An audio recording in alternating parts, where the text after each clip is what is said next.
Hi, and welcome to Enchantment of Eternity's quick review for Sense8 Season 1. This video is a part of a series of videos where I give a quick, spoiler-free review of a show currently airing on TV. These reviews are meant for the perspective of someone who may not have seen the show, but those who have will know more of what I'm talking about.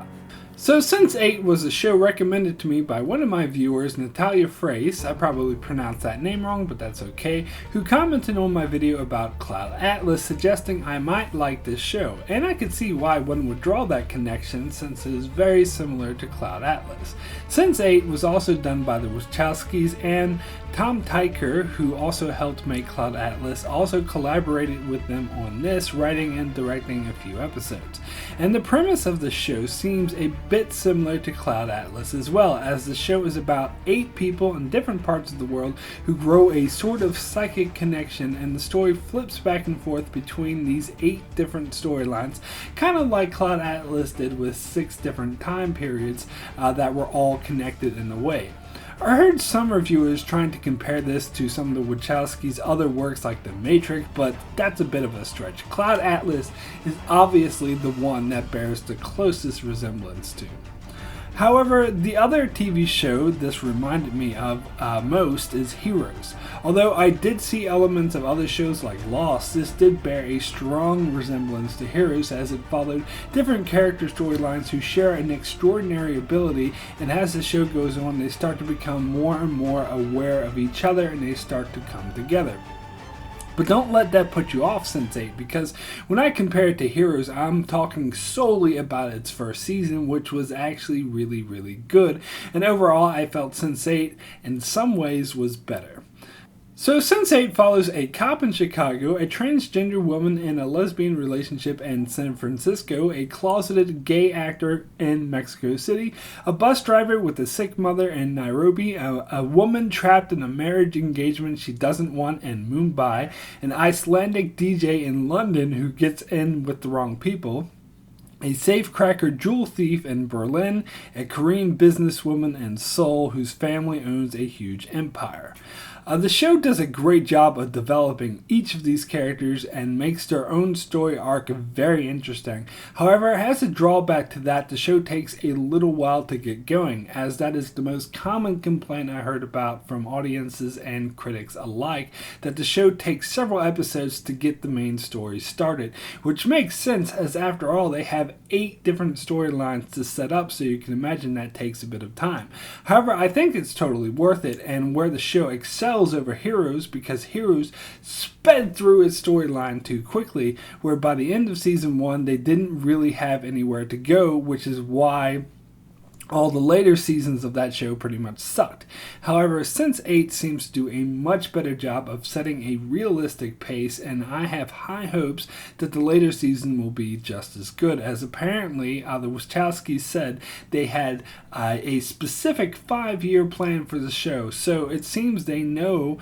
from the start where the story is going, thus how to set the pace, which I find a flaw of many of the other serialized shows, is that they end up having pacing issues because they don't think ahead enough and don't know what kind of pace they should set. However, as much as I love this show, I think it had the potential to be a truly great show, but falters several times throughout the seasons, as it sometimes falls into cliched writing, and sometimes the quality of the show noticeably dips. The huge issue I had with the show was its explanation for why the connection between the 8 of them existed, which seemed a bit unoriginal and made me feel like I've seen it before. It almost makes me think they would have been better off going a leftovers style and simply not explaining it at all. Another problem was the main villain of the series, who was seen briefly in the first episode but not featured prominently again until towards the end of the season, as he was far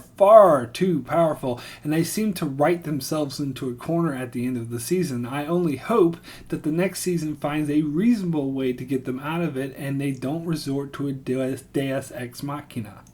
However, as with shows like The Leftovers and Lost, the characters is what makes the show great, and they do have a really well-developed, interesting set of characters, and the whole concept of the show being about people of different walks of life from all over the world being brought together by unexplainable connection, I think is a really interesting one and pulled off extremely well here.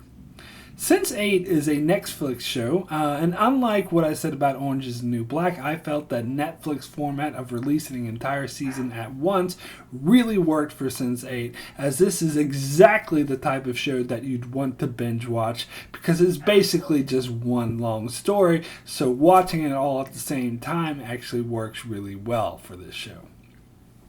So my rating for Sense8 Season 1 out of 10, ironically, is an 8, extremely good. When I was first watching this show, I was so excited and happy with it. I thought it was going to be a 9 or a 10, but it did unfortunately falter a bit in quality in the middle of the season, so I had to take that into account, but ultimately remains a really great show that's exciting and definitely worth watching. So as to the question of will I watch the next season, the answer is a resounding yes. Most definitely am looking forward to it. And I just found out that it has been renewed for a second season. I was a bit worried there because they weren't sure if it was going to be renewed or not. So that's good news to hear because I really hope the Wachowskis have the chance to finish their 5-year plan. So that's it for my review of Sense8, and I have a bit of an announcement, as next week on Enchantment of Eternity will be Quick Review Week. As I have 4 videos left in my Quick Review series, I decided to do them all in 1 week next week so I can finish off my Quick Review series and begin my series of Game of Thrones Season 6 prediction videos, which will be every Monday starting in 2 weeks' time. So make sure you subscribe so you can keep up with all that, and thanks a lot for watching.